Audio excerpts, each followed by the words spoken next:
আসসালামু আলাইকুম বন্ধুরা, কেমন আছেন সবাই? আশা করি ভালোই আছেন।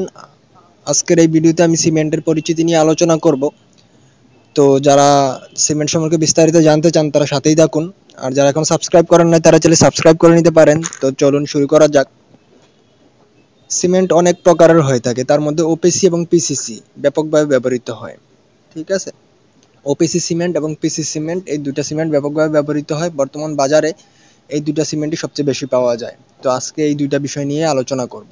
ঠিক আছে, তো ওপিসি সিমেন্ট হচ্ছে আমাদের অর্ডিনারি পোর্টল্যান্ড সিমেন্ট। এটাতে ক্লিংকারের পরিমাণ থাকে 95 থেকে 100%, আর জিপসাম থাকে 0 থেকে 5% পর্যন্ত। ঠিক আছে, এটাতে কোনো ফ্লাই অ্যাশ থাকে না, লাইমস্টোন থাকে না। তো আমাদের এটাতে থাকে 95 থেকে 100% পর্যন্ত ক্লিংকার, আর 0 থেকে 5% পর্যন্ত জিপসাম। এটা আমরা ব্যবহার করি ডালাই কাজে। ডালাই কাজের জন্য সবচেয়ে বেশি এটা ব্যবহৃত হয়। গাঁথনির কাজে বা প্লাস্টারের কাজে এটা ব্যবহৃত হয় না।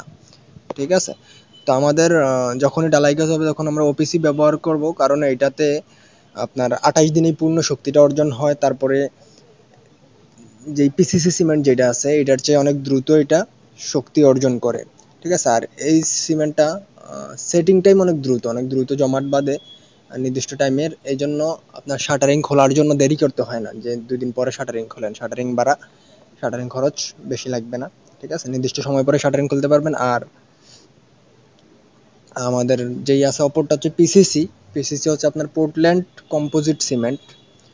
পোর্টল্যান্ড কম্পোজিট সিমেন্টটা ব্যবহৃত হয় আপনার প্লাস্টারের কাজে, গাঁথনির কাজে। তো এটাতে আপনার ক্লিংকার থাকে 67 থেকে 79% পর্যন্ত, আর জিপসাম থাকে 2 থেকে 7%। তারপরে ফ্লাই অ্যাশ, লাইমস্টোন, স্লাগ এগুলো আছে 21 থেকে 35%। ঠিক আছে, এটাকে আপনি ব্যবহার করবেন প্লাস্টারের কাজে, গাঁথনির কাজে। এই সিমেন্ট ডালাই কাজেও ব্যবহার করা হয়, তবে এটা ওপিসির চেয়ে কম শক্তি অর্জন করে, কম কম্প্রেসিভ স্ট্রেংথ আসে। আর 28 দিনে এটা পূর্ণ শক্তি অর্জন করতে পারে না, এটাতে 28 দিনের বেশি সময় লাগে। আর যেহেতু এটা দ্রুত করতে পারে না, এই জন্য আপনার শাটারিং খরচ বেশি লাগবে, শাটারিং অনেকদিন পরে খুলতে হবে। ঠিক আছে, তো আশা করি বুঝতে পেরেছেন ওপিসি সিমেন্ট এবং পিসিসি সিমেন্ট সম্পর্কে। এই দুটো সম্পর্কে আর কোনো প্রশ্ন থাকলে জানাবেন। আর ভালো লাগলে অবশ্যই লাইক, কমেন্ট, শেয়ার করতে ভুলবেন না। ধন্যবাদ, আল্লাহ হাফেজ।